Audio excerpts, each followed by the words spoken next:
Last class हम लोग basic चीजें पढ़ रहे थे, नहीं तो आज हम लोग स्टार्ट करने अपना सिलेबस। पहले तो हम लोग बात कर लेते हैं कि हम लोग पढ़ेंगे कैसे। नहीं एनसीईआरटी के अकॉर्डिंग अगर तुम चलोगे तो तुमको चैप्टर कम मिलेंगे, नहीं लेकिन और तुमको नीट का प्रिपरेशन करना है, आईआईटी का प्रिपरेशन करना है, नहीं और कंपटीशन एग्जाम के लिए पढ़ना है, तो उसके लिए तुमको थोड़ा सा एक्स्ट्रा चीजें पढ़ना पड़ेगा। सिलेबस तो एनसीईआरटी ही है, लेकिन कुछ डेप्थ तक हम लोग को जाना होता है। सिंपल सा तरीका ये है कि अगर तुम आईआईटी की प्रिपरेशन में, मेडिकल के प्रिपरेशन में और बोर्ड के प्रिपरेशन में कोई खास अंतर नहीं होता है। अगर तुम हर एक चीज को नहीं समझ के पढ़ लिए तो आईआईटी का प्रिपरेशन हो गया, नीट का प्रिपरेशन हो गया, और रट के पढ़ लिए हर एक चीज को तुम और रट के पढ़ रहे हो, उस चीज वो क्या हो तुम्हारा बोर्ड के लिए हो जाएगा। नहीं तो हर एक चीज को हम लोग को समझना है। नहीं देखो 11th में ही सारा चीज डिसाइड होता है कि तुम्हारा 12th कितना बेहतर होगा, तो 11th को बहुत ढंग से करना है, क्योंकि 11th ही तुमको कनेक्ट करेगा केमिस्ट्री के साथ। और स्टार्टिंग के जो चैप्टर्स होते हैं ना, उसी सब चैप्टर्स में इंटरेस्ट आना शुरू हो जाता है, तो तुम पढ़ते जाते हो सब चीज समझ में आता है। नहीं तो तुम केमिस्ट्री से कभी दूर ही नहीं जाओगे।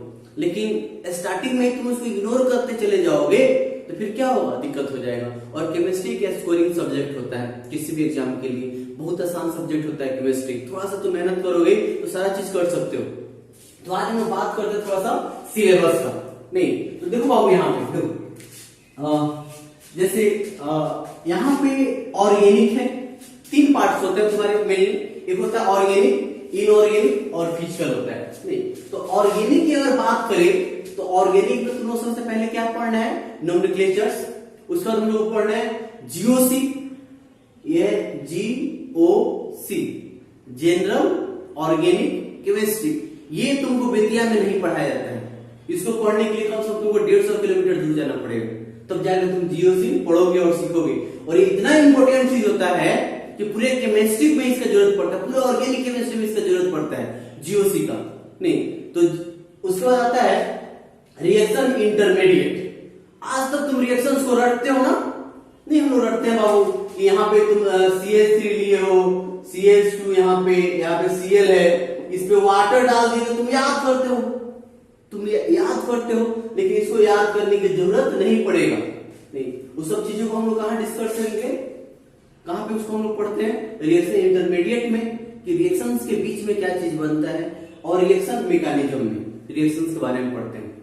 रिएक्शन मैकेनिज्म का मतलब क्या होता है कि रिएक्शन का बनावट कैसा होता है, तुमको कैसे पता चलेगा कि क्या प्रोडक्ट बनेगा, उसको हम लोग कहाँ पे पढ़ते हैं, रिएक्शन मैकेनिज्म में। उसके बाद होता है आइसोमेरिज्म, उसके बाद होता है हाइड्रोकार्बन। नहीं तो मेरे अकॉर्डिंग से, मेरे हिसाब से अगर तुम चलोगे, क्योंकि देखो तुमको आईआईटी का प्रिपरेशन करना है, जिसको मेडिकल करना है मेडिकल करेगा, बोर्ड का तो करना ही है। नहीं तो बस थोड़ा सा लेवल का अंतर होता है, थोड़ा सा डेप्थ में चला गया तो आईआईटी हो गया। तो बस उस चीज के लिए उसको दिमाग में रख के भी हम लोग को पढ़ाई करना है। तो यहाँ पे nomenclatures, GOC, reaction intermediate, reaction mechanism और आइसोमेरिज्म, ये 5 बड़े बड़े चैप्टर है। और तुम पढ़ने स्टार्ट करोगे तो जब तक मन करे तुम पढ़ सकते हो, खत्म नहीं होगा। इतना बड़ा बड़ा चैप्टर है, इसका कोई अंत ही नहीं है। क्या रिएक्शन का अंत है? नहीं रिएक्शन का अंत है। आज भी ऐसा रिएक्शन चल रहा है कि तुम सोच सकते हो नहीं, अभी कोविड-19 जो है अभी लोग आता है कि तुम्हारा क्या है, ये एक तरह का बायोलॉजिकल वेपन है, जैविक रसायन, ये रासायनिक क्या हथियार एक तरह से। तो देख रहे हो ना कितना खतरनाक चीज होता है केमिस्ट्री। तो समझ रहे हो ना, तो आराम से इसको ढंग से करना है। तो एनसीईआरटी में अगर तुम देखोगे ना बाबू, तुमको ऑर्गेनिक कहां पे मिलेगा, तो पार्ट 2 में 2 पार्ट्स है, पार्ट 1 पार्ट 2। तुम्हारे 2 बुक का 2 वॉल्यूम है, पार्ट 1 और पार्ट 2। तो पहला पार्ट में तुमको क्या पहला में तुम्हारा फिजिकल और इनऑर्गेनिक होता है। नहीं ये जो ऑर्गेनिक है तुमको पार्ट 2 में मिलेगा। और ये जो चैप्टर है तुमको ऑर्गेनिक का, ये किस चैप्टर में है तुम्हारा, 12th चैप्टर में। और ये पता है तुमको nomenclatures, GOC, reaction intermediate, reaction mechanism और आइसोमेरिज्म, ये पांचों का पांचों जो तुम्हारा चैप्टर है वो मात्र थोड़ा एक ही चैप्टर में दे दिया है। सिर्फ टॉपिक का नाम दे दिया, थोड़ा उसके बारे में बता दिया है। पढ़ोगे तो 10-10 दिन पढ़ोगे एक टॉपिक इसमें का। इसमें से कोई भी ऐसा टॉपिक नहीं जो 10 दिन से कम में खत्म हो, कोई भी नहीं। मिनिमम 10 दिन, मिनिमम इसमें का हर एक चैप्टर 10 दिन 10 क्लास मिनिमम। मैक्सिमम तो 1 महीना भी पढ़ सकते हो एक चैप्टर। तो कहां पे दिया है बाबू, ये पांचों चैप्टर एक ही चैप्टर में दिया हुआ है एनसीईआरटी में। कौन सा, तो 12th नंबर चैप्टर में some basic principles and techniques करके दिया हुआ है। तो जब इस चीज को हम पढ़ाएंगे तो तुम 12th नंबर चैप्टर पढ़ोगे पार्ट 2 में, समझ में आया। उसके बाद एक आता है हाइड्रोकार्बन, तो तुम और एनसीईआरटी के हिसाब से देखोगे ना बाबू, तो तुमको दो ही चैप्टर मिलेगा। एक इन्वायरमेंटल केमिस्ट्री दिया, खुद बच्चे खुद से पढ़ लेते हैं। तो मेनली तुम्हारा जो चैप्टर है, कितना चैप्टर है बाबू, 2 चैप्टर है एनसीईआरटी के अकॉर्डिंग, और हम लोग के अकॉर्डिंग कितना चैप्टर है बाबू, 6 चैप्टर है। तो पढ़ना उसको। उसके बाद बात करते हैं जरा सा फिजिकल। तो फिजिकल में मोल कॉन्सेप्ट नहीं, कहां के मोल कॉन्सेप्ट, ये तुमको पहला पार्ट में मिल जाएगा। Mole concept, redox reaction, chemical bonding, atomic structure, gases state, equilibrium, thermodynamics. नहीं, सब के सब बहुत इंपॉर्टेंट चैप्टर है। और एक बात याद रख पाओ यहाँ पे, mole concept, redox reaction, chemical bonding, ये तीनों का तीनों चैप्टर इतना इंपॉर्टेंट है कि 12th में हर एक दिन इसका जरूरत पड़ता है। 12th में तुम रहोगे तो हर दिन इसके लिए तुमको इसका कुछ ना कुछ पार्ट का जरूरत पड़ेगा। नहीं, केमिकल बॉन्डिंग तो कमाल का चैप्टर है, बाकी सब चैप्टर अच्छे, सबका जरूरत पड़ता है, लेकिन इस तीनों का ज्यादा। थर्मोडायनेमिक्स का भी कहीं कहीं जरूरत पड़ेगा तुमको 12th में रहोगे तो। उसके बाद बात करते हैं इनऑर्गेनिक का। नहीं, तो बाबू इनऑर्गेनिक में कौन सा चैप्टर है, पीरियोडिक टेबल। 10th क्लास में जो लास्ट चैप्टर था तुम्हारा, वही यहाँ पे क्या हो जाता है, फर्स्ट चैप्टर। 10th का जो लास्ट चैप्टर पीरियोडिक टेबल ही था। तो यहाँ पे बहुत डिटेल्स में पढ़ना होता है पीरियोडिक टेबल, और पीरियोडिक टेबल कम से हम लोग 25 क्लास पढ़ेंगे। और इस चैप्टर को तुम अच्छे से पढ़ लिया ना, पूरा इनऑर्गेनिक पढ़ने की जरूरत ही नहीं है। ना हाइड्रोजन पढ़ने की जरूरत पड़ेगा, ना एस ब्लॉक, ना पी ब्लॉक, कुछ पढ़ने की जरूरत नहीं पड़ेगा, ना डी और एफ ब्लॉक, सब अच्छे से हो जाएगा। एक ही चैप्टर में सब कंप्लीट हो जाएगा, तो उसको हम लोग पढ़ेंगे। तो पीरियोडिक टेबल है, हाइड्रोजन है, एस है, पी ब्लॉक है। पी ब्लॉक क्या होता है, पी ब्लॉक में बहुत सारे ग्रुप होते हैं, लेकिन एलिमेंट में हम लोग को क्या पढ़ना है, तो बोरॉन फैमिली और कार्बन फैमिली के बारे में पढ़ना है। नहीं, हम लोग को 13 ग्रुप के बारे में पढ़ना है, और कौन से ग्रुप के, 14 ग्रुप के बारे में पढ़ना है। 13 ग्रुप और 14 ग्रुप के बारे में डिस्कस करना है। तो चलो आज हम लोग स्टार्ट करते हैं अपना ऑर्गेनिक केमिस्ट्री का पहला चैप्टर। कौन सा, नोमेनक्लेचर। तो इसको पहले अच्छे से नोट कर लो। देखो कितना चैप्टर है, 6 यहाँ पे है, 7 यहाँ पे है, और यहाँ पे 4, यानी कि 4 यहाँ पे। देखो कितना ज्यादा तुम लोगों को पढ़ना है, 17 चैप्टर पढ़ना। तो स्टार्ट करते हैं आज हम लोग अपना ऑर्गेनिक केमिस्ट्री। और देखो केमिस्ट्री ऐसा नहीं है कि बाबू एक ही बार में सब चीज समझ में आ जाता है। बहुत सारी चीजें तुम आज पढ़ रहे हो, लेकिन उसका फायदा और समझ आएगा तुमको बहुत लेट से।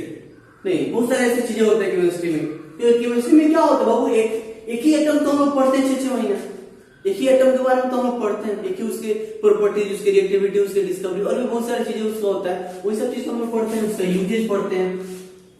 तो हम लोग आज स्टार्ट करेंगे अपना बाबू सबसे पहले ऑर्गेनिक केमिस्ट्री, उसको हम लोग पढ़ेंगे।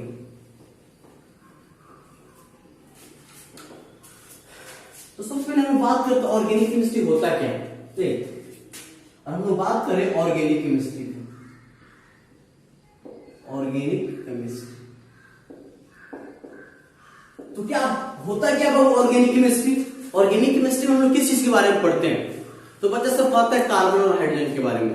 तो सही बात है, तो क्या हम लोग इसके बारे में, जैसे CH3 हो गया, इसमें कार्बन और हाइड्रोजन है, सही बात है, कार्बन और हाइड्रोजन के बारे में स्टडी करते हैं, पढ़ते हैं। लेकिन क्या इसके बारे में नहीं पढ़ते, ये अल्कोहल जो है इसके बारे में नहीं पढ़ते ऑर्गेनिक केमिस्ट्री में। क्या यहाँ पे CH3 CH2 है, यहाँ पे CH है, ऑल्डिहाइड्स है, क्या इसको हम लोग नहीं पढ़ते हैं। तो क्या इतना कहना सही रहेगा कि सिर्फ हम लोग कार्बन और हाइड्रोजन के बारे में पढ़ते हैं, कहना सही नहीं रहेगा। नहीं, तो फिर ऑर्गेनिक केमिस्ट्री कहते क्या है, तो बड़ा सिंपल सा डिफिनेशन है। देखो, इन ऑर्गेनिक केमिस्ट्री में हम लोग पढ़ते हैं बाबू, वी स्टडी हाइड्रोकार्बन, किसके बारे में बताते हैं, सब चीज क्या है। We study hydrocarbon and its derivatives and its derivatives. In organic chemistry we study hydrocarbon and its derivatives. नहीं, तो सबसे पहले हम समझते हैं बाबू कि हाइड्रोकार्बन क्या है और उसके डेरिवेटिव्स क्या होते हैं। डेरिवेटिव्स का मतलब वो जहां से क्या हुआ है, डिराइव हुआ है, उसी को हम लोग क्या बोलते हैं, डेरिवेटिव्स बोलते हैं। ये बड़ा सिंपल सा चीज है। हम लोग बात करें हाइड्रोकार्बन की, हाइड्रोकार्बन, तो हाइड्रोकार्बन का मतलब क्या, किससे रिलेटेड है बाबू, तो हाइड्रोजन से और प्लस किससे, कार्बन से। तो जिसमें तुम्हारा वैसा मॉलिक्यूल्स या कंपाउंड जिसमें तुम्हारा क्या हो, हाइड्रोजन हो प्लस कार्बन हो, उसको हम लोग क्या बोलेंगे, उसको हम लोग बोलते हैं हाइड्रोकार्बन। जैसे देखो, जैसे अगर बात करते हैं यहाँ पे, देखो तो बाबू यहाँ पे CH4, तो क्या ये हाइड्रोकार्बन है, ऑब्वियसली है ना बाबू, कार्बन है और हाइड्रोजन है, कार्बन है और क्या है, हाइड्रोजन है, तो इसको हम लोग क्या बोलेंगे, हाइड्रोकार्बन। उसके बाद बात करते हैं यहाँ पे, देखो तो C6H6, इसमें भी कार्बन है और हाइड्रोजन है, इसको भी हम लोग क्या बोलेंगे, हाइड्रोकार्बन। यहाँ पे अब क्या है, देखो तो यहाँ पे C4 है और H क्या है, 10 है, इसको भी हम लोग क्या बोलेंगे, हाइड्रोकार्बन। नहीं तो ऑर्गेनिक केमिस्ट्री में हम लोग किसके बारे में पढ़ते हैं, हाइड्रोकार्बन एंड इट्स डेरिवेटिव्स। अब इट्स डेरिवेटिव्स का क्या मतलब है, बड़े आसान है और बहुत बड़े अच्छे से तुम्हें समझना। जैसे देखो बाबू यहाँ पे ये तुम्हारा हाइड्रोकार्बन है, अब हाइड्रोकार्बन से क्या डिराइव हुआ है, तो तुम देखो कार्बन कितना बॉन्ड बनाता है बाबू, तो कार्बन की बात करें तो कार्बन बनाता है कितना बॉन्ड, 4 बॉन्ड। इसे मान लो हम लोग CH4 ही ले लेते हैं, क्या करते हैं, छोटा सा हाइड्रोकार्बन हम लोग लेते हैं, कौन सा बाबू, CH4 ले लेते हैं, छोटा सा हाइड्रोकार्बन है, ठीक है। अब देखो यहाँ पे CH4 एक छोटा सा हाइड्रोकार्बन लेते हैं, अब ये तुम्हारा एक हाइड्रोकार्बन है। नहीं, अब सब जानते हो कार्बन कितना टेट्रावैलेंसी शो करता है ना, कार्बन 4 बॉन्ड बनाता है, हम बेसिक में पढ़े थे, कार्बन 4 बॉन्ड बनाता है। अब देखो तो कार्बन ने आपको 4 बॉन्ड बनाया है, नहीं, और कार्बन की जो वैलेंसी होता है उसको हमेशा कौन सेटिस्फाइड करता है, हाइड्रोजन। तुम देखते हो ना, जहां भी कार्बन रहता है वहां पे हाइड्रोजन जाके क्या होता है, जुड़ जाता है। जैसे तुम यहाँ पे सिंगल बॉन्ड C लिखते हो तो यहाँ पे अपने आप 3 H रहता है उसको सेटिस्फाइड करने के लिए। यहाँ पे C triple bond double bond C लिखते हो कार्बन, तो यहाँ पे क्या होता है, 2 H होता है, यहाँ पे भी क्या होता है, 2 H होता है। नहीं तो कहने का मतलब सिंपल सा क्या है बाबू, सिंपल सा कहने का मतलब ये है कि कार्बन की जो वैलेंसी होता है, कार्बन जो 4 बॉन्ड बनाता है, उस 4 बॉन्ड में अगर कहीं कमी है तो उसको कौन सेटिस्फाइड करता है, कौन जाके जुड़ जाता है, तो हाइड्रोकार्बन जाके, हाइड्रोजन जाके क्या होता है, जुड़ जाता है, जो हाइड्रोजन होता है वो जाके जुड़ जाता है। अब हम लोग बात करते हैं, जैसे देखो यहाँ पे कार्बन के साथ कौन जुड़ा हुआ है, हाइड्रोजन। तो एक अच्छा बात समझना होगा, देखो होता क्या है, बड़ा आसान चीज है।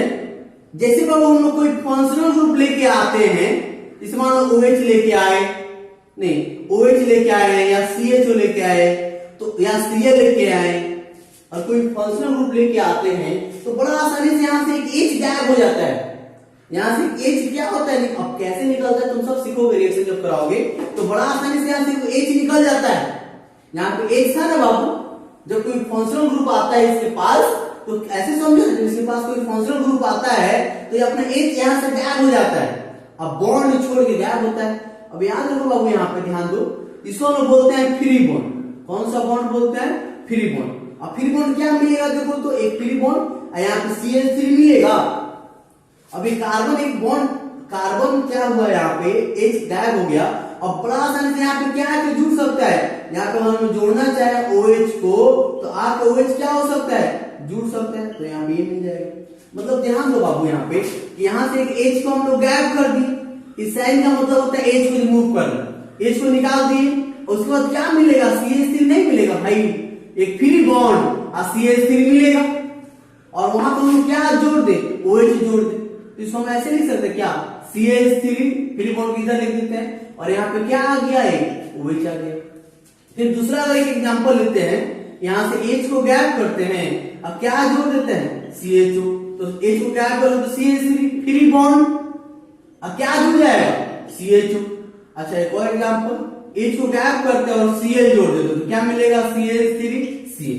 अब एक बात बताओ, और यहां से H नहीं निकलता, और ऐसा नहीं होता, देखो होता है ना, केमिस्ट्री पहले ऑब्जर्व किया जाता है, पहले एक्सपेरिमेंट किया जाता है, फिर उसका थ्योरी बनाया जाता है और उस चीज को एक्सप्लेन किया जाता है। नहीं तो तुम जब रिएक्शन ऑप्शन सीखोगे तो ये सब कहानी पता चलेगा। बस अभी हम ये बताना चाहते हैं कि डेरिवेटिव्स क्या होता है और किसका डेरिवेटिव्स, तो हाइड्रोकार्बन का डेरिवेटिव्स क्या होता है ये बताना चाह रहे हैं। नहीं तो हाइड्रोकार्बन का डेरिवेटिव्स का क्या मतलब कि कार्बन के पास से एक H गैप होगा और उसके जगह पे कोई दूसरा ग्रुप या फंक्शनल ग्रुप आ जाएगा, उसी को हम लोग क्या बोलेंगे, डेरिवेटिव्स बोलते हैं। जैसे तुम लोग सोचो ना, ये CH3OH कैसे बना और यहां से H नहीं निकलता, एक H यहां से गैप नहीं होता, तो क्या ये OH जाकर वहां पे जुड़ता? कार्बन तो बाबू 4 ही बॉन्ड बनाएगा ना, ऐसा थोड़े कि यहाँ पे OH जाके जोड़ देंगे तो हो जाएगा, नहीं ना।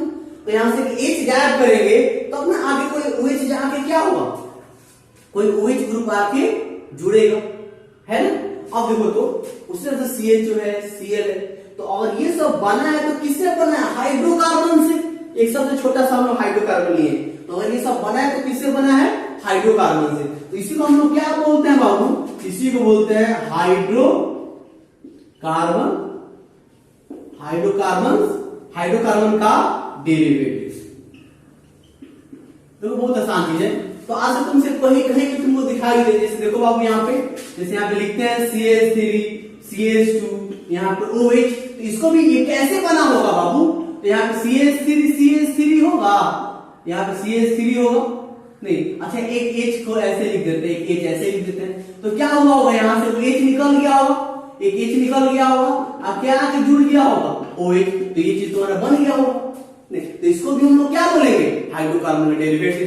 अच्छा इसको क्या बोलेंगे, CH3, बड़ा बड़ा अगर हम क्वेश्चन लेते हैं CH3 CH2OH, ये भी तुम्हारा क्या है, हाइड्रोकार्बन का डेरिवेटिव से। नहीं तो समझ में आया ना इस चीज को। ऑर्गेनिक केमिस्ट्री में किसके बारे में पढ़ेंगे, सिर्फ ये नहीं कहेंगे कि कार्बन और हाइड्रोजन के बारे में पढ़ते हैं, किसके बारे में पढ़ते हैं, कार्बन और हाइड्रोजन के बारे में तो पढ़ते हैं, इसके साथ साथ किसके बारे में पढ़ते हैं हम लोग, उसके डेरिवेटिव्स के बारे में पढ़ते हैं। तो बस इसी चीज को तुम लोगों को क्या करना है, याद रखना है कि हम लोग ऑर्गेनिक केमिस्ट्री में हाइड्रोकार्बन और उसके डेरिवेटिव्स के बारे में स्टडी करते हैं, पढ़ते हैं। लिख लो इसको।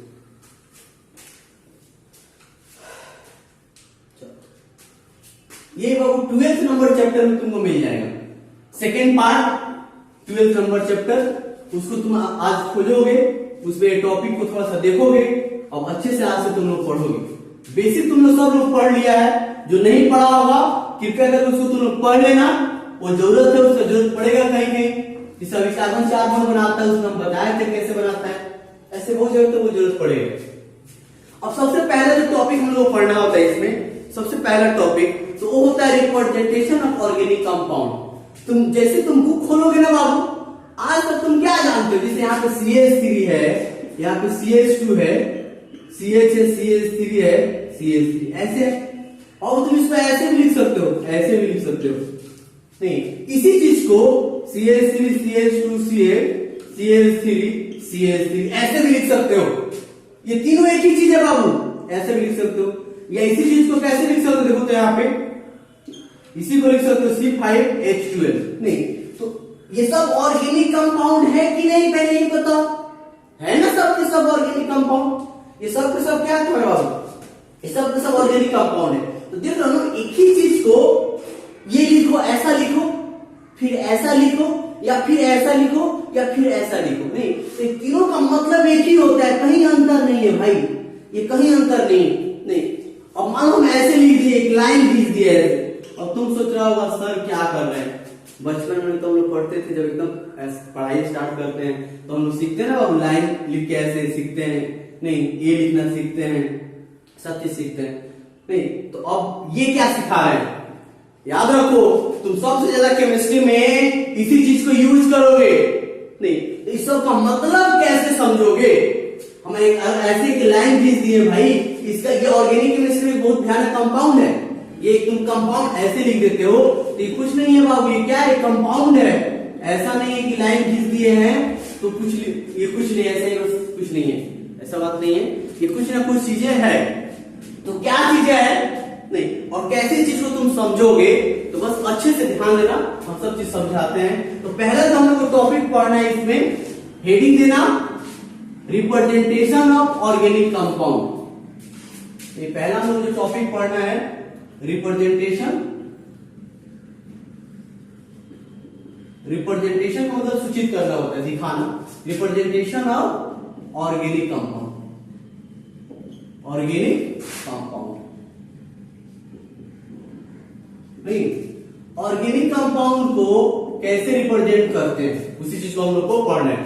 तो दुनिया में जितने ऑर्गेनिक कंपाउंड है, जितने कंपाउंड है तुम्हारे सिलेबस में या सिलेबस के बाद, सारे कंपाउंड्स को हम लोग चार तरीका से रिप्रेजेंट करते हैं।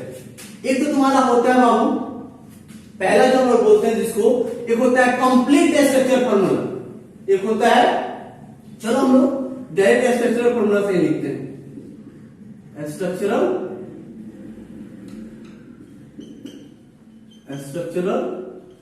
फॉर्मूला। उसके बाद आता है bond line formula, bond line formula. उसके बाद होता है कंडेंस्ड फॉर्मूला, कंडेंस्ड फॉर्मूला। उसके बाद मोलिकुलर फॉर्मूला, कंडेंस्ड फॉर्मूला। उसके बाद क्या होता है, molecular formula. Representation of organic chemistry की अगर हम बात करें तो किसी भी ऑर्गेनिक कंपाउंड को हम लोग कैसे रिप्रेजेंट करते हैं, स्ट्रक्चरल फॉर्मूला से, बॉन्ड लाइन फॉर्मूला से, कंडेंस्ड फॉर्मूला से, और कौन सा फॉर्मूला से, मोलिकुलर फॉर्मूला से। अब इस चीज को हमको जरा समझना है, तो आखिर ये सब है क्या। देखो बड़ा आसान तरीका है समझने इस बात को। देखो जैसे एक एग्जांपल से हम लोग समझेंगे, एक एग्जांपल यहां पे लेते हैं, CH3 CH2 CH3 ऐसे लिख देते हैं।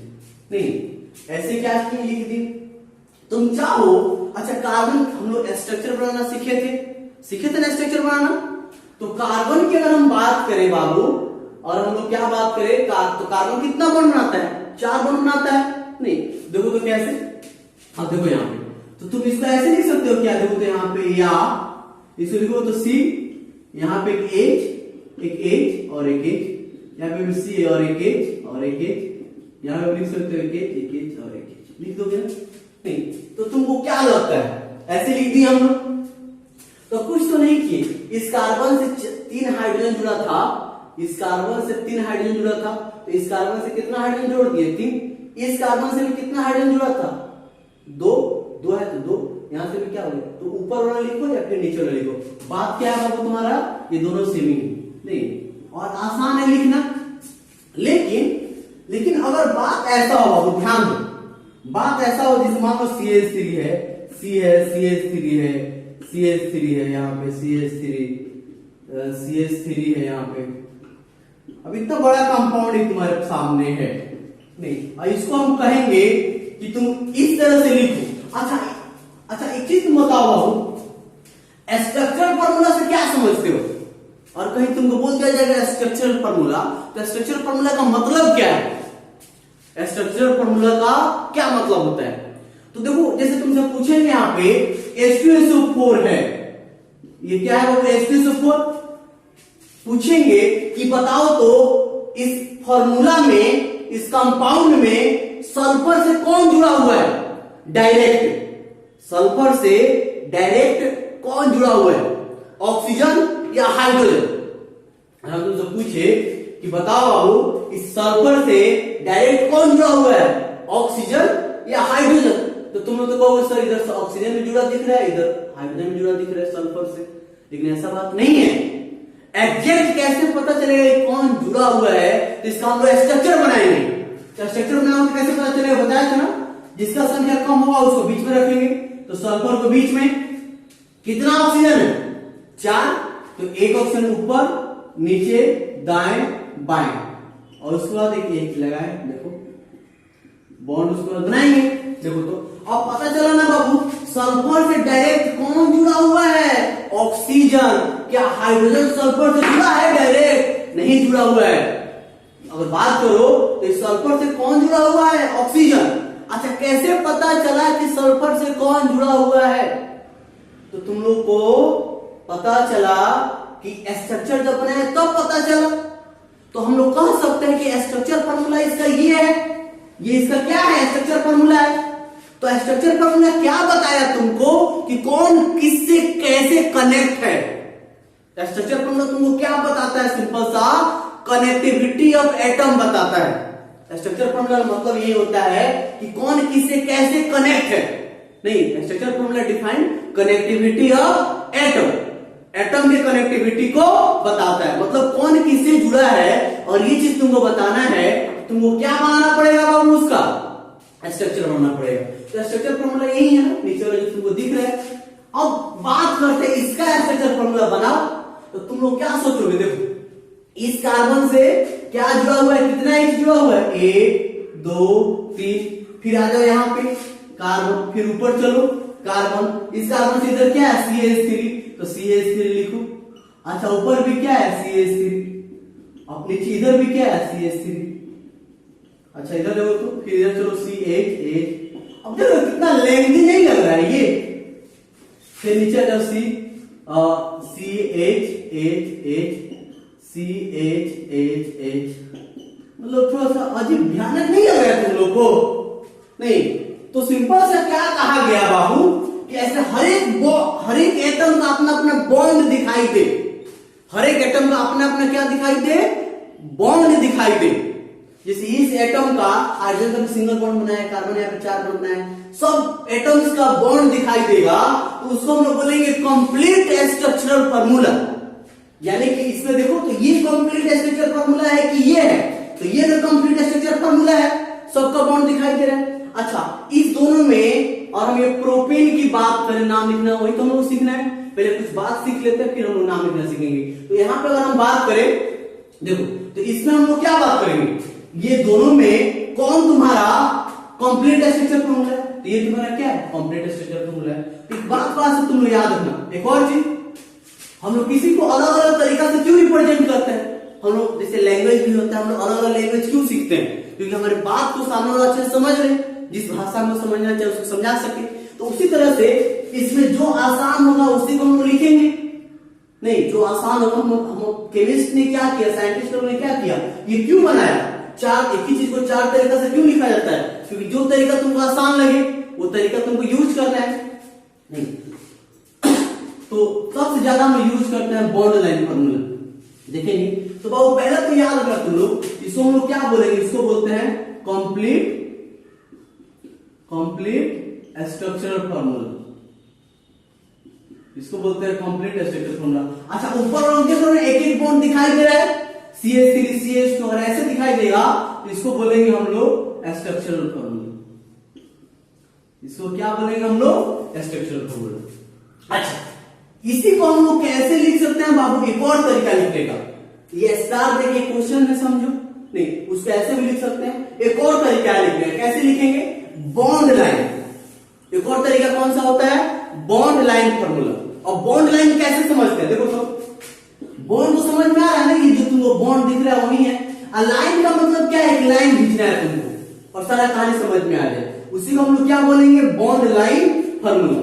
अब एक शानदार तरीका तुमको बताते हैं, बॉन्ड लाइन फार्मूला कैसे खींचेंगे, कैसे बनाएंगे। देखो कुछ नहीं करो, जो स्ट्रक्चर फार्मूला है इसमें कितना कार्बन है काउंट कर लो, एक सीधा सा चेन में कितना कार्बन रहेगा उसको काउंट कर लेना।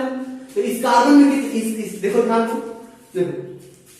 और हम बात करें यहाँ पे तो CH3 CH2 CH3 है, कितना कार्बन है इसमें, 3 कार्बन है।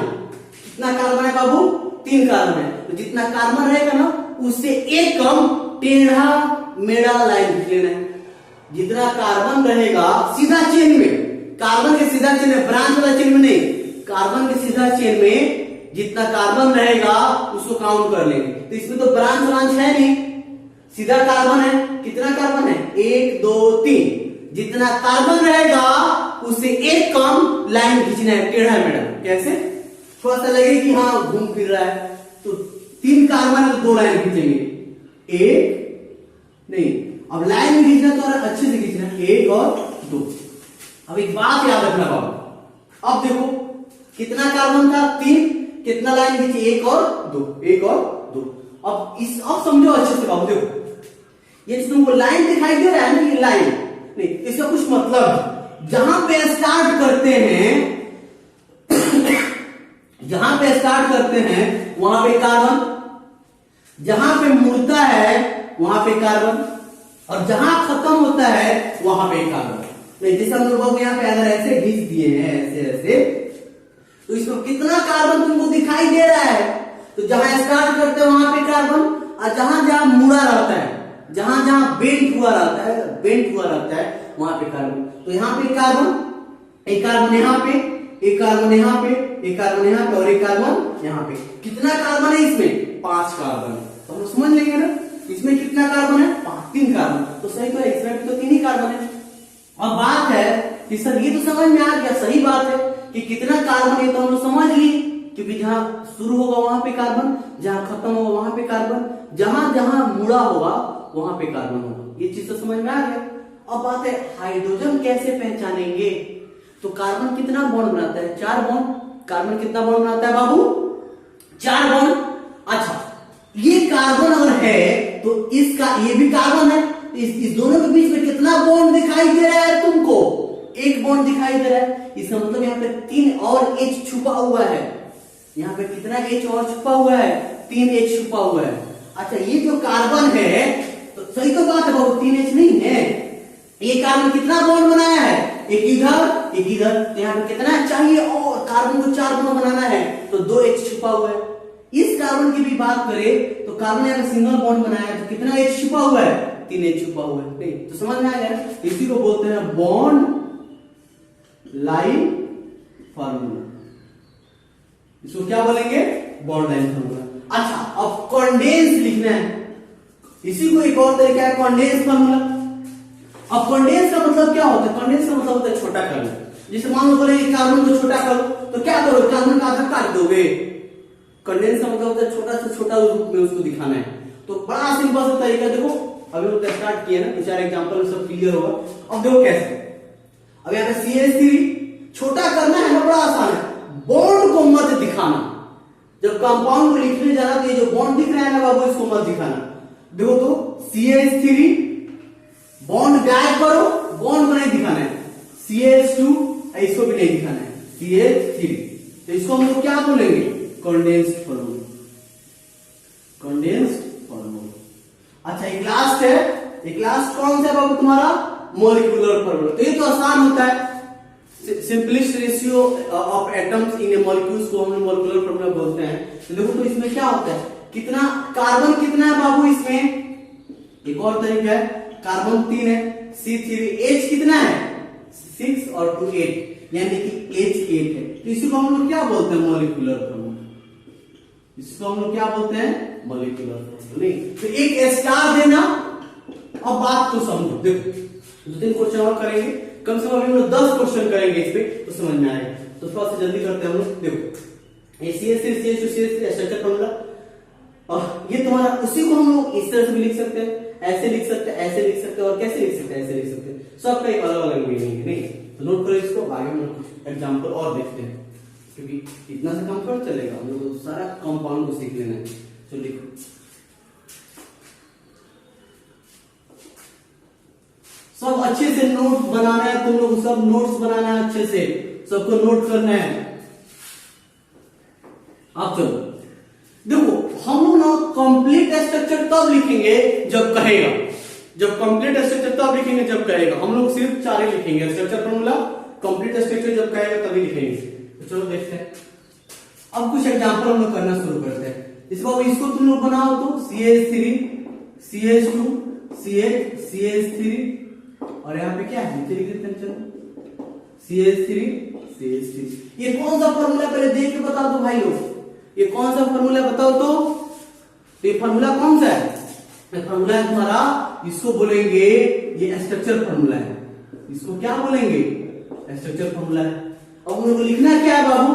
तो bond line formula, condense formula, molecular formula. बड़ा आसान चीज है, देखो भाई अच्छे से समझो। देखो बताए थे कि बॉन्ड लाइन में सिर्फ लाइन से दिखाना है, कैसे दिखाना है ये बताओ। तो सबसे पहले हम लोग कार्बन को काउंट करेंगे, कितना कार्बन है भाई? सीधा चेन में कितना कार्बन है ये चीज बताना है। कौन सा चेन में? सीधा चेन में। तो कितना कार्बन है देखो तो 1 2 3 4, ये एक सीधा सा चेन है, इसको मत लिखने, तो ब्रांच है, जैसे पेड़ पौधा का ब्रांच नहीं होता है, उससे इसका ब्रांच है। तो सीधा चेन में कितना कार्बन है? 1 2 3 4 कार्बन है। तो कितना लाइन खींचेंगे बाबू? देखो तो 1 2 3 बस 4, सीधा चेन काउंट करना है। 4 कार्बन है, 3 लाइन खींच दिए। देखो अब समझो, ये वाला कार्बन ये है, ये वाला कार्बन ये है, ये वाला कार्बन ये है, ये वाला कार्बन ये है। बात समझ में आ गई? लेकिन सर बाबू ध्यान दो, हो गया सर, इसमें तो 4 कार्बन है, ऊपर वाला में तो 5 कार्बन है। इसमें 4 कार्बन है, ऊपर वाला में तो 5 कार्बन है। तो फिर कैसे? बड़ा आसान है भाई। देखो हम लोग कई मिस्टेक किए हैं। ये CH3, ये CH2 और यहाँ पे CH है। नहीं, यहाँ पे CH है, इस पे एक और कार्बन लगा हुआ है, इस पे एक और कार्बन लगा हुआ है। तो यहां से नीचे या ऊपर ऐसे खींच देंगे। अब पता चल गया कि यहाँ पे भी एक कार्बन है, यहाँ पे भी एक कार्बन है। तो कितना अच्छा हो गया। देखो तो कार्बन 1 2 3 4 5, ये तुम्हारा क्या है? ध्यान दो, यहाँ पे 3H है, यहाँ पे 2H है, 3 बॉन्ड बनाया है तो 1H है। ये तुम्हारा CH3, ये भी तुम्हारा क्या? यहाँ पे भी तो खत्म हुआ है बॉन्ड, तो यहाँ पे भी क्या है? CH3। कितना अच्छा चीज है बाबू। इसको बनेंगे बॉन्ड लाइन फार्मूला। अब कंडेंस फार्मूला कैसे भाई? कंडेंस फार्मूला कैसे लिखेंगे? देखो ये तुम्हारा CH3, उसके बाद बॉन्ड को गायब करना है। कंडेंस फार्मूला में बॉन्ड को गायब करना है। क्या आएगा? देखो तो CH2, यहाँ पे CH, रुक जाओ, इस CH पे क्या लगा हुआ है? इस CH पे CH3 जुड़ा हुआ है। तो इस CH के जस्ट बगल में ब्रैकेट देना, जिसपे और कोई चीज जुड़ा हुआ है उसके जस्ट बगल में ब्रैकेट देना है। तो इस CH पे ब्रैकेट दिए, अब ब्रैकेट में वही लिखना है जो इससे जुड़ा हुआ है। तो क्या जुड़ा हुआ है बाबू? CH3। अब ब्रैकेट 1, अब फिर क्या लिखेंगे इधर? CH3। प्रैक्टिस हम लोग करेंगे तो हो जाएगा। इसको हम बोलेंगे कंडेंस फार्मूला। अब मॉलिक्यूलर फार्मूला कैसे लिखोगे? बड़ा आसान है लिखना। मॉलिक्यूलर फार्मूला कैसे लिखेंगे? तो काउंट करो तो आसान है, सारे कार्बन काउंट करो। तो C क्या है? 5, H कितना है? 12। इसको हम लोग क्या बोलेंगे? मॉलिक्यूलर फार्मूला बोलेंगे। नहीं हो जाएगा? चलो दूसरा एग्जांपल। अब उस सब में स्टार स्टार मत लगाना, एक में स्टार लगाना, क्योंकि सब एक ही चीज है। नोट कर लो, इसको नोट कर लिया। चलो दूसरा एग्जांपल देखते हैं। CH3, CH2, यहां पे CH, CH2, CH3, CH2, यहां पे छोटा सा एक बड़ा क्वेश्चन ले लेते हैं बाबू। क्या? CH3, CH3। ये कौन सा फार्मूला दिया हुआ? देख के बताओ जल्दी। तो कौन सा फार्मूला में है? तो ये तुम्हारा स्ट्रक्चर फार्मूला। तो आराम से इसको लिखेंगे कि कौन सा फार्मूला में है। ये है स्ट्रक्चर फार्मूला में। नहीं बाबू, आज का वीडियो थोड़ा सा लंबा होगा, थोड़ा सा बड़ा वीडियो होगा, तो तुम लोग टेंशन नहीं लेना। 2 दिन में पढ़ना, क्योंकि जो हम लोग यहाँ पे जो वीडियो अपलोड करेंगे वो अल्टरनेट ही करेंगे। मतलब आज वीडियो अपलोड करेंगे तो कल नहीं करेंगे। तो एकदम अच्छे से इसको पढ़ लेना, इसका नोट्स बना लेना। एनसीईआरटी में जो क्वेश्चन तुमको दिखाई दे कर लेना, और एनसीईआरटी के बुक में या कोई भी बुक में ये जहां टॉपिक दे दिखे उससे रिलेटेड क्वेश्चन सब कर लेना। तब जाके तुम बोलेगा कि हाँ कि तुम कुछ पढ़ रहे हो और तुम इससे कनेक्ट रहोगे। चलो तो देखो तो बाबू, यहाँ पे 1 2 3 4 5 6 कार्बन है। कैसे लिखेंगे बाबू? बॉन्ड लाइन फार्मूला नहीं बताया है कि कार्बन को क्या करना है? काउंट करना है। सीधा वाला चेन में कार्बन बाबू, ये ब्रांच हो गया, ये ब्रांच हो गया, इसमें टेंशन नहीं लो। सीधा वाला में 1 2 3 4 5 6 कितना लाइन? 5। 1 2 3 4 5 हो गया 5 लाइन। अब देखो तो ये तुम्हारा CH3, CH2, CH, CH2, CH, CH3। अब बात है बाबू की इसमें ब्रांच भी है, तो ये तो सिर्फ एक चेन हो गया, ब्रांच में भी तो दिखाना है। तो 1 2 3, तो तीसरे पे देखो तो बाबू, यहाँ पे तीसरे पे देखो तो क्या है? CH2 और CH3। तो तीसरे पे क्या है? 2 को कार्बन लगा हुआ है। तो अब ऐसे मत करना बाबू कि वो ऊपर दिखा देना एवं नीचे दिखा देना, गलत हो जाएगा। इससे मतलब क्या हो जाएगा? इससे मतलब ये हो जाएगा कि वो ऊपर CH3 लगा हुआ है। इसका मतलब क्या है? CH3, एक ऊपर CH3 एक नीचे CH3। ऐसा नहीं है बाबू, 2 ब्रांच थोड़ी है, एक ही ब्रांच है, एक ही साइड में जुड़ा हुआ है, लेकिन 2 कार्बन का जुड़ा हुआ है, तो एक ही साइड दिखाएंगे। दिखाने का तरीका क्या होता है, देखो बाबू, देखो ऐसे खींच के छोड़ दी तो पता चलेगा कि क्या है, एक ही कार्बन है। और हमको पता है ना, जहाँ पे बेंट होता है वहां पे एक और कार्बन होता है। नहीं तो हम लोग क्या ऐसे नहीं कर सकते बाबू, इसको ऐसे या उधर नहीं पता चलेगा कि यहाँ पे मुड़ा है। पता चला ना कि यहाँ पे क्या है, बेंट हुआ है, तो यहाँ पे क्या होगा, एक और कार्बन हो जाएगा। देखो तो CH2 और CH3। अच्छा उसके बाद ये, उसके बाद यहाँ पे ऊपर या नीचे कहीं भी दिखा सकते हैं। तो हो गया, इसको बोलेंगे बॉन्ड लाइन फॉर्मूला। अब कंडेंस फॉर्मूला लिखना है, कैसे लिखेंगे, वो तो बड़ा आसान है। बोलो बाबू, बोलते रहो, CH3 बोलो, CH2 CH, अब ब्रेक।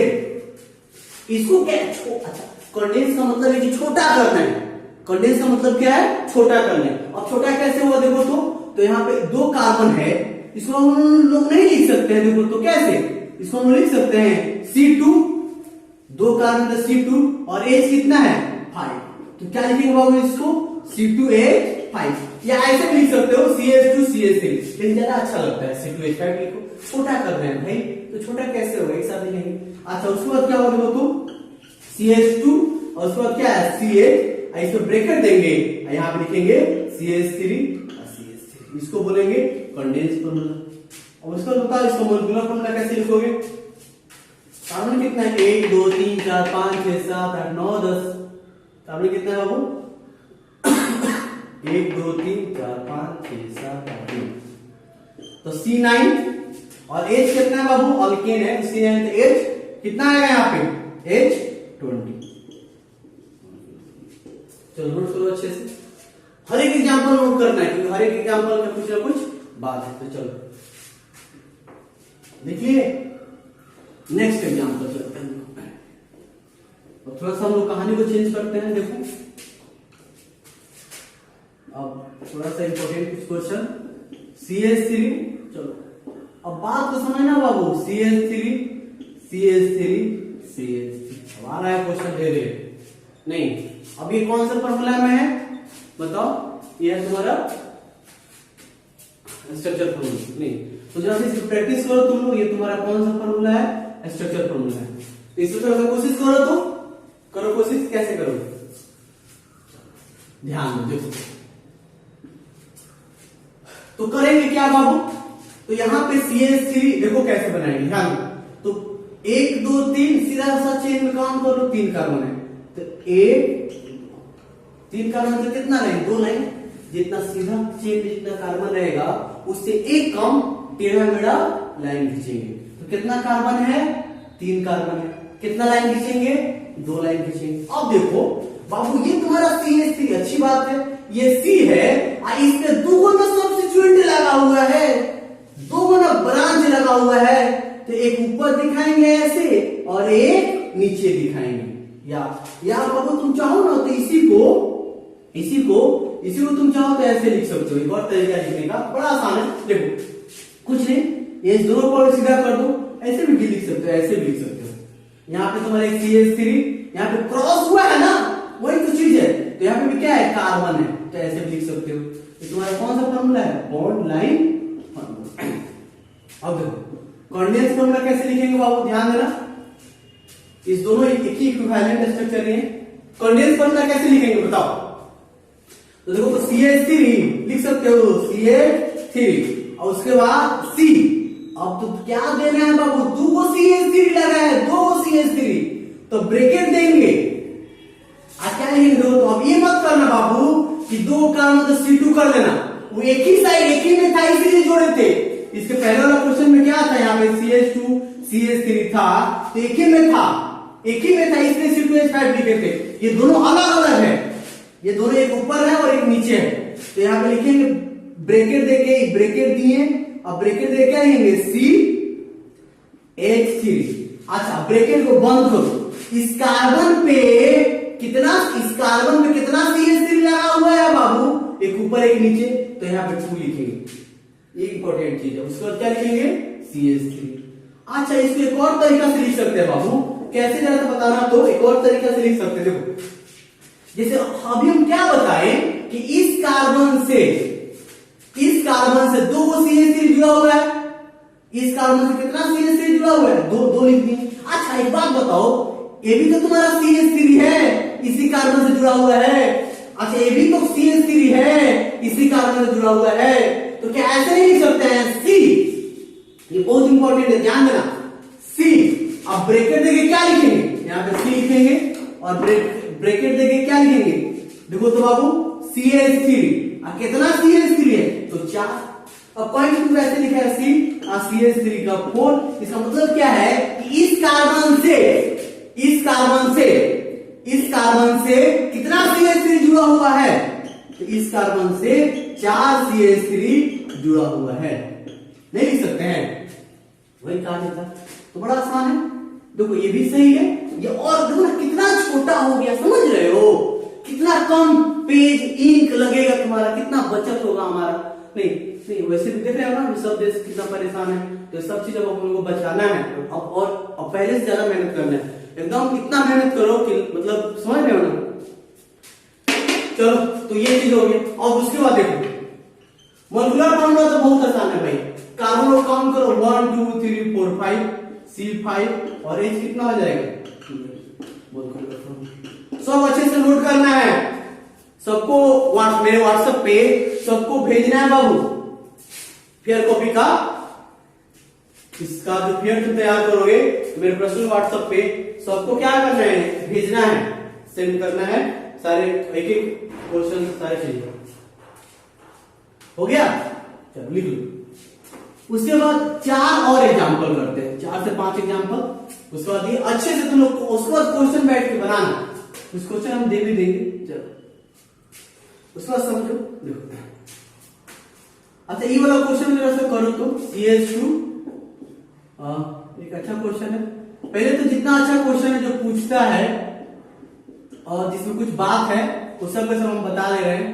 नहीं चलो CH2 CH3 CH2 CH3 ये स्ट्रक्चर फॉर्मूला में है, बाकी सब लिखने हैं। देखो सब कुछ जरा से कोशिश करो तो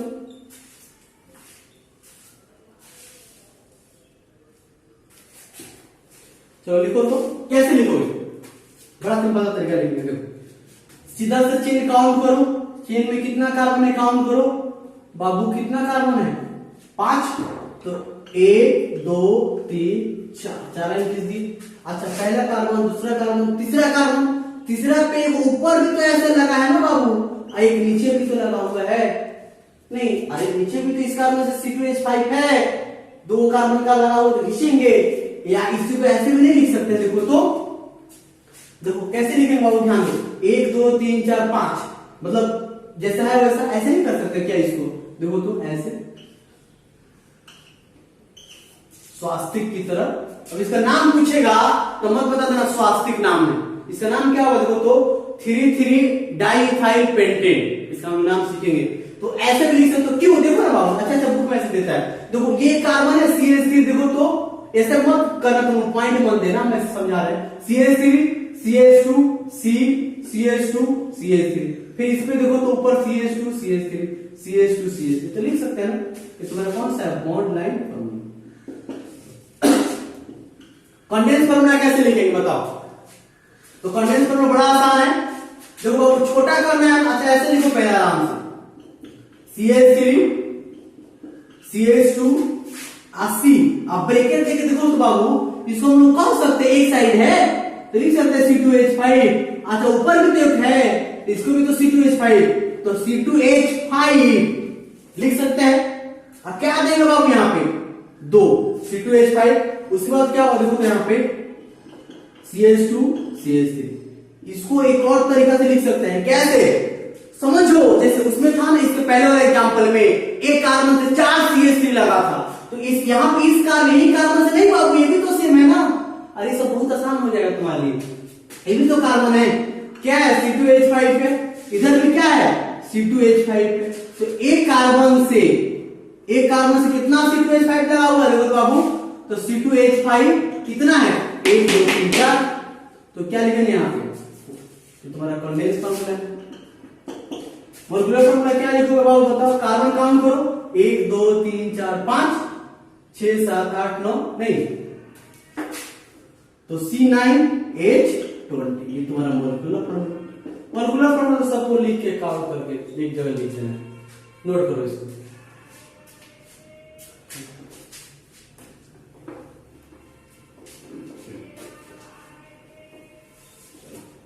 उसके बाद अब आपको एक क्वेश्चन, अब थोड़ा सा अलग हम लोग अपना पैटर्न चेंज करते हैं थोड़ा सा।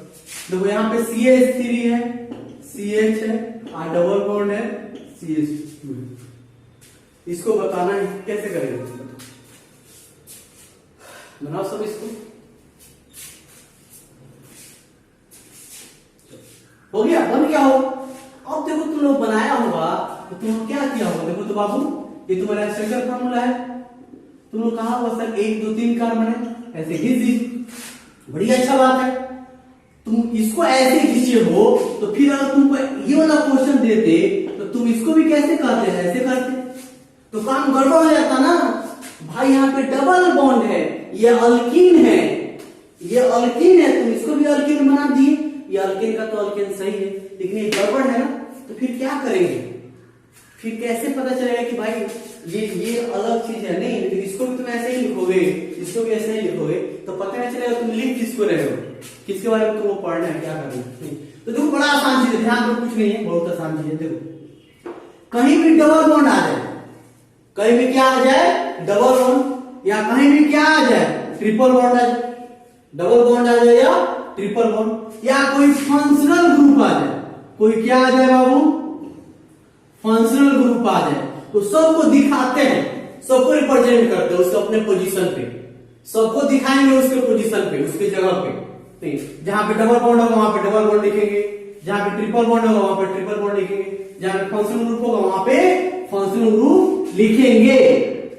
आप किस में लिखेंगे, तो सब में लिखेंगे, स्ट्रक्चर फॉर्मूला में, बॉन्ड एंड कंडेंस सब में लिखेंगे, मोलिकुलर को छोड़ के। देखो तो यहाँ पे कैसे करेंगे बताओ जरा सा। देखो पहला कार्बन, दूसरा, तीसरा, तो यहाँ पे क्या दे देंगे, एक डबल बॉन्ड। इसको हम लोग क्या बोलेंगे, इसको बोलते हैं बॉन्ड लाइन। और बड़ा आसान है, दो ना, इसी दोनों के बीच में था तो दे दिए डबल बॉन्ड, ऊपर या नीचे कहीं भी दे सकते हैं, ऊपर दे दो या नीचे दो, कहीं भी दे सकते हो। उसके बाद क्या लिखेंगे, CH3 CH double bond CH2। उसके बाद क्या होगा, ये कंडेंस फॉर्मूला, डबल बॉन्ड को दिखाएंगे। मोलिकुलर फॉर्मूला क्या होगा, C3H6, ये तुम्हारा क्या हो गया, मोलिकुलर फॉर्मूला। क्या हो गया, मोलिकुलर फॉर्मूला। चलो उसको ध्यान दो। अब एक बात को समझो बाबू अच्छे से, देखो जैसे एक अच्छा क्वेश्चन करो तुम लोग अभी बनना चाहिए CH3 CH double bond CH CH3 CH3। एक इतना अच्छा क्वेश्चन देते हैं कि सब इसी पे हो जाएगा। अब ये कौन सा, यहाँ पे OH है, ये तुम्हारा कौन सा फॉर्मूला है, स्ट्रक्चर फॉर्मूला है। अब बाकी सब में इसको कन्वर्ट करना है, तो बाकी सब में कैसे करेंगे इसको बताओ, ध्यान दो यहाँ पे। तो 1 2 3 4 5 6, नहीं देखो तो 1 2 3 4 5 6 कार्बन है, तो कैसे करेंगे, 6 कार्बन है तो, और 6 कार्बन है तो हम क्या करेंगे, 5 लाइन 1 2 3 4 5। पहला CH3 CH, अब यहाँ पे डबल बॉन्ड देते चलो सब, CH यहाँ पर तो 3 जो गए हो तुम लोग, यहाँ पे CH3 CH क्या होगा, OH हो, तो क्या, कितना आसान है ना। दुनिया का सबसे आसान काम है केमिस्ट्री पढ़ना दुनिया में। और मतलब तुम खाना खाते हो, कितना अच्छा लगता है खाना खाना, नहीं, और कितना आराम से खा लेते, क्या मेहनत लगता है यार, खा रहे हैं, नहीं मेहनत लगता है, नहीं ना। तो उससे आसान है केमिस्ट्री सीखना, बस थोड़ा सा टाइम लगेगा, सीख लेंगे। टाइम तो हर एक चीज में लगता है भाई। अब देखो बाकी कैसे चेक करेंगे, कंडेंस फॉर्मूला, तो CH3 CH double bond CH, उसके बाद C। अब ब्रैकेट देखिए क्या लिखेंगे भाई, 2 CH3 लगा हुआ एक ही कार्बन पे, एक ही कार्बन पे 2, CH3 का 2 लिखेंगे, नीचे लिखना है, स्क्वायर मत लिखना। उसके बाद फिर CH, यहाँ पे क्या लिखेंगे, OH, फिर क्या लिखेंगे, CH3। इसको हम लोग क्या बोलेंगे बाबू, इसको हम लोग बोलते हैं कंडेंस फॉर्मूला। हो गया। उसके बाद बाकी सब तुम लोग क्या करते हैं, CH3 CH double bond CH, यहां पे हम लिख सकते हैं C3, मतलब मोलिकुलर फॉर्मूला का काम करो, 1 2 3 4 5 6 7 8, C8 H कितना है, 3 4 5 5 11 12 13 14 15 16 16 मोलिकुलर फॉर्मूला। तो लिख लेना, इतना करके आओ, नेक्स्ट क्लास हम और क्वेश्चन का प्रैक्टिस करेंगे, ठीक है। चलो और एनसीईआरटी कर लो, लिखो।